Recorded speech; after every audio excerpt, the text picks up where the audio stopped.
जय हिंद स्टूडेंट्स, कैसे हैं आप सब। आप लोगों के लिए अब लगातार वीडियो अपलोड होगा। आप लोग जरूर चैनल को विजिट करते रहें। चौथा वीडियो है, सॉरी ये 5वां वीडियो होगा। ठीक है, 4 वीडियो अभी तक अपलोड कर दिए गए हैं। अगर आप अभी तक नहीं देखे हैं तो उसका लिंक दे देंगे इस वीडियो के डिस्क्रिप्शन में। आप जरूर देख लीजिए सभी वीडियो को, और ज़्यादा से ज़्यादा हम कोशिश करेंगे जो थ्योरी हम कल दिन तक ख़त्म कर दें, फिर शाम में हम प्रैक्टिकल भी कुछ इम्पोर्टेंट डिस्कस आप लोगों से करेंगे।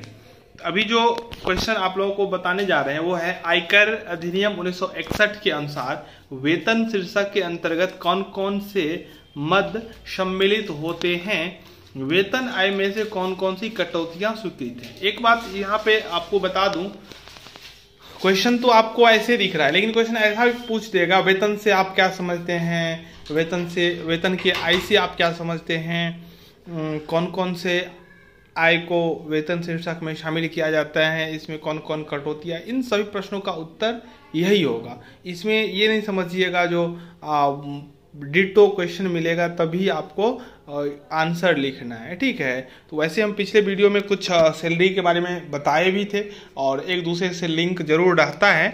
तो वेतन का मतलब होता है जो किसी व्यक्ति को उसके द्वारा दिए गए सेवा के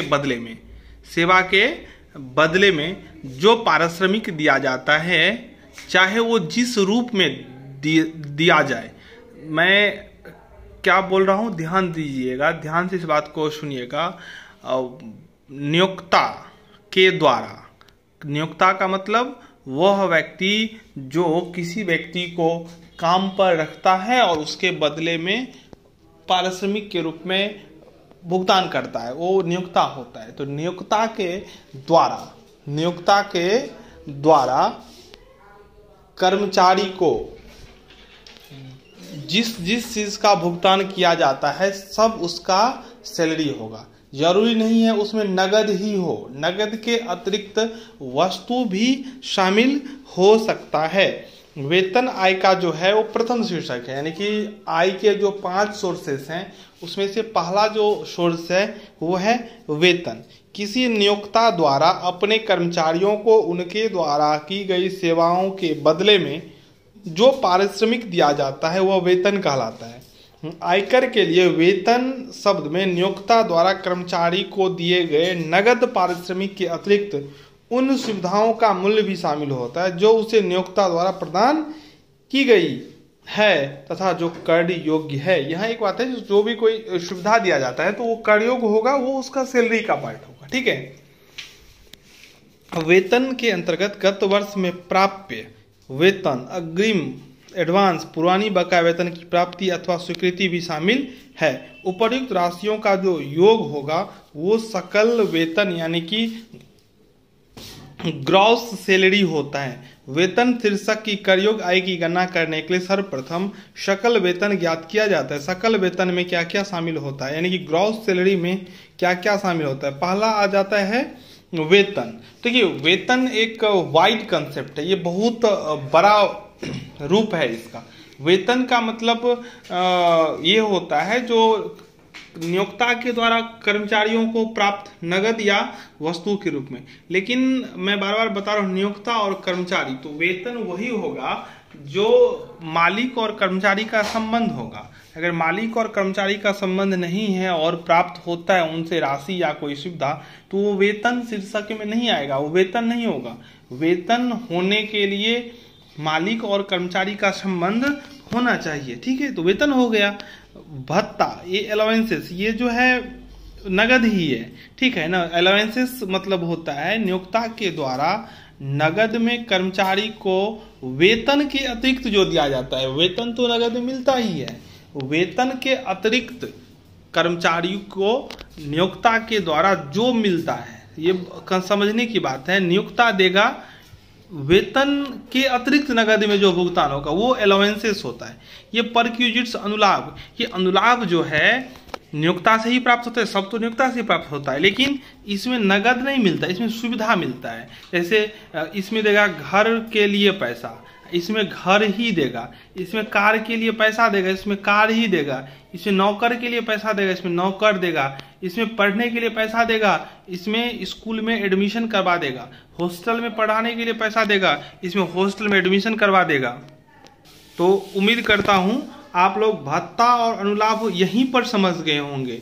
ठीक है, आप लोगों को कैसा लगता है वीडियो कमेंट के माध्यम से जरूर बताइए। आप लोगों का जो कमेंट होता है ना, मैं बहुत बार आप लोगों को बता चुका हूँ, मोटिवेशन होता है वीडियो बनाने के लिए, चाहे टाइम हो या ना हो, तबीयत अच्छा हो या बुरा, लेकिन वीडियो बनाने का मन करता है। जो कोई मेरा इंतजार कर रहा है, किसी को मेरे वीडियो की ज़रूरत है, तो कुछ फायदा तो मुझे नहीं होता है आर्थिक रूप से। आप कमेंट कर देंगे तो हमको उसका पैसा मिलेगा, या आप लाइक कर देते हैं तो हमको कोई पैसा मिल जाता है, लेकिन वीडियो बनाने के लिए हमको प्रेरणा जरूर मिलता है। ठीक है, इसीलिए आपको कैसा लगता है ये आप बताइए। जरूरी नहीं आप हमको बहुत अच्छा ही लिखिए, आपको अगर कुछ कमी भी लगता है तो आप वो भी बता सकते हैं। ठीक है, चलिए चौथा है वेतन के स्थान पर लाभ। ये सकल वेतन में शामिल क्या क्या होता है, भत्ता के बारे में हम बहुत तो बता दिए हैं, लेकिन आगे भी डिस्कस करेंगे। ठीक है, देखिए वेतन आयकर अधिनियम 1961 की धारा 17(1) के अनुसार वेतन में निम्न सम्मिलित है। 1961 क्या है ये आपको हम बता चुके हैं। अगर आप लोग जानते हैं तो आयकर अधिनियम 1961 है क्या, ये कमेंट में बताइए। मजदूरी, कोई वार्षिकी या पेंशन, कोई ग्रेच्युइटी, कोई फीस, कमीशन एवं बोनस, कोई अग्रिम वेतन, कर्मचारी द्वारा न ली गई छुट्टियों की किसी भी अवधि का भुगतान। मतलब कर्मचारी को छुट्टी है वो ले सकता है, लेकिन अगर उस छुट्टी न लेकर काम कर दिया तो उसका भी भुगतान होता है। ठीक है, ये कर्मचारी के प्रमाणित प्रोविडेंट फंड में वार्षिक वृद्धि उस सीमा तक जहां तक यह वृद्धि कर योग होगा।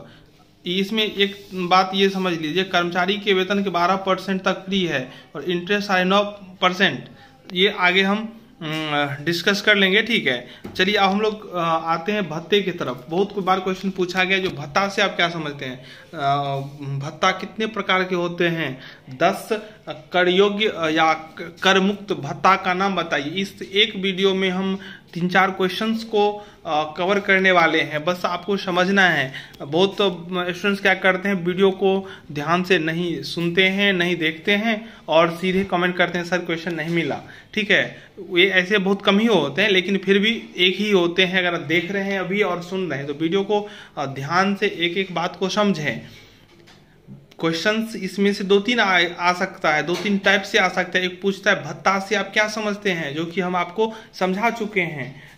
कर्मचारी को अपने नियोक्ता से वेतन के अतिरिक्त, वेतन को छोड़ दीजिए, वेतन नगद में मिलता ही है, वेतन के अतिरिक्त जो नगद में मिलता है उसको हम लोग भत्ता बोलते हैं। भत्ता तो क्लियर हो गया होगा। ठीक है, नियोक्ता द्वारा वेतन के अतिरिक्त जो मौद्रिक भुगतान कर्मचारी, मौद्रिक मतलब नगद, भत्ता कहलाता है। आयकर की दृष्टि से करदाता को प्राप्त समस्त भत्ते 3 ही प्रकार के होते हैं, यानी कि अलाउंसेस जो होते हैं वो 3 प्रकार के होते हैं। एक हो गया पूर्णतया कर योग्य।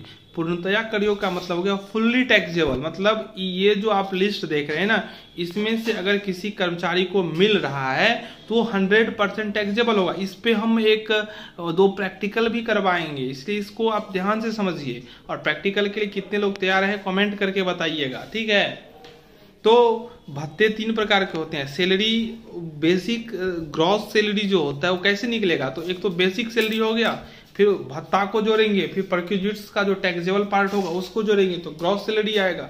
उसमें से जो टैक्स डिडक्शन है वो घटाएंगे तो नेट टैक्सेबल सैलरी आ जाता है। जो प्रैक्टिकल पढ़े उनको पता होगा। तो भत्ते 3 प्रकार के, पहले भी तो नाम समझ लीजिए। पूर्णतया यानी कि फुल्ली टैक्सेबल। फुल्ली टैक्सेबल मतलब जितना मिलेगा, जो मिलेगा सबके सब पर टैक्स लगेगा, यानी कि सबको सैलरी में सीधे जोड़ना है। पूर्णतया करयोग का मतलब हुआ नगद में मिल रहा है और सीधे सैलरी में यानी कि ग्रॉस सैलरी में जुड़ जाएगा, उसमें कम ज्यादा नहीं करना है। देखिए, एक है पूर्णतया कर मुक्त। पूर्णतया कर मुक्त का मतलब होता है ये अगर मिल रहा है तो सैलरी में नहीं जोड़ना है, ग्रॉस सैलरी में नहीं, क्वेश्चन में दिया रहेगा लेकिन आपको वहीं छोड़ देना, आपको कुछ भी नहीं करना है, इसलिए याद करना पड़ेगा। ये पूर्णतया कर मुक्त अलाउंसेस यानी कि इस पर क्या होगा, टैक्स नहीं लगेगा। मामला फंसता है यहाँ पे आंशिक कर योग्य। आंशिक कर योग्य का मतलब हो गया इसका कुछ भाग टैक्सेबल होगा और कुछ भाग टैक्स फ्री होगा। जो भाग टैक्स फ्री होगा उसमें कोई टेंशन नहीं, उसको वो सैलरी का पार्ट नहीं होगा। लेकिन जिस भाग पे टैक्स लगेगा वो सैलरी का पार्ट होगा, उसको ग्रॉस सैलरी में ऐड करना है। ठीक है, तो चलिए हम एक एक करके अब आपको नाम बताते हैं। महंगाई भत्ता, डीए, डियरनेस अलाउंस, ये 100% टैक्सेबल होता है। ठीक है, फिर अस्थायी चिकित्सा भत्ता, ये चिकित्सा भत्ता जो होता है ये भी 100% मेडिकल अलाउंसेस जो होते हैं पूर्णतया 100% टैक्सेबल होंगे। जीवन यापन भत्ता ये भी 100% टैक्सेबल है।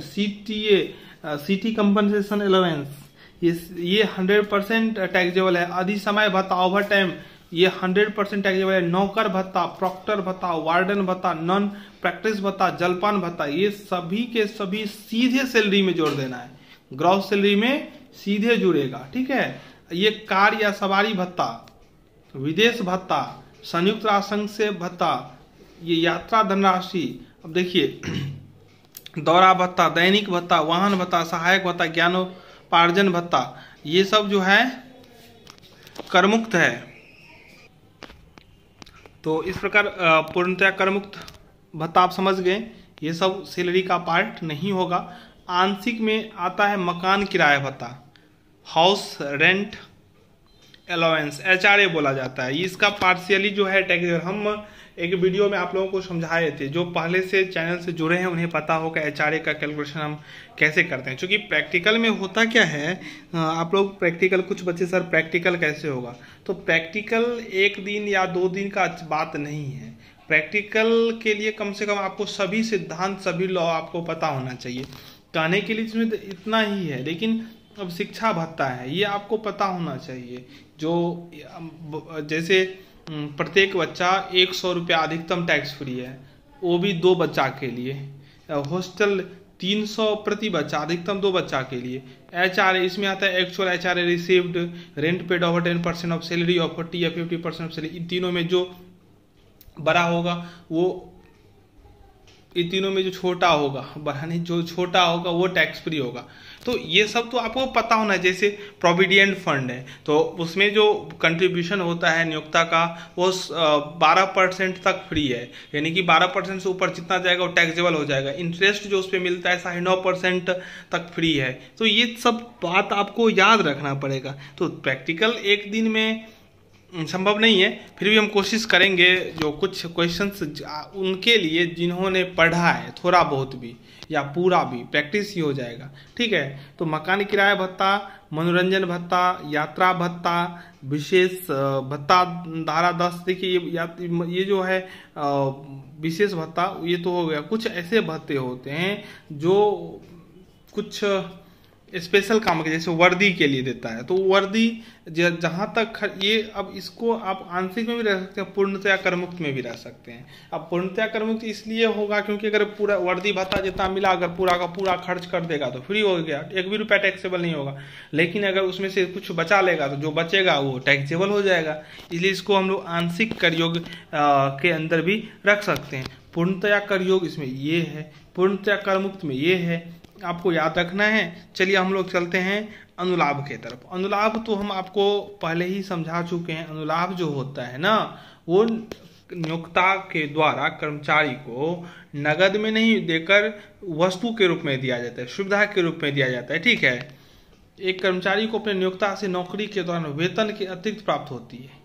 अब इसमें 3 प्रकार के कर्मचारी होता है। एक अनुलाभ होता है। एक होता है सामान्य अनुलाभ, एक होता है विशिष्ट अनुलाभ, एक होता है करमुक्त अनुलाभ। तो करमुक्त अनुलाभ का मतलब सभी कर्मचारियों के लिए करमुक्त, जैसे चिकित्सा सुविधाएं, नाश्ते की सुविधाएं, आवागमन सुविधाएं, टेलीफोन या मोबाइल, भोजन की सुविधा, 50 रुपया प्रति भोजन तक फ्री है, इससे ऊपर पे टैक्सेबल हो जाएगा।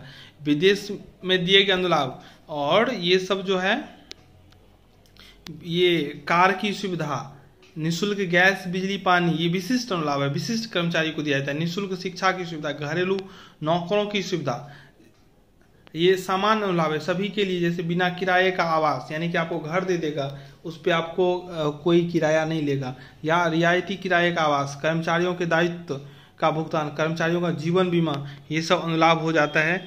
रिडक्शन जो इसमें है वो कटौती एक स्टैंडर्ड डिडक्शन है आज के डेट में 50,000।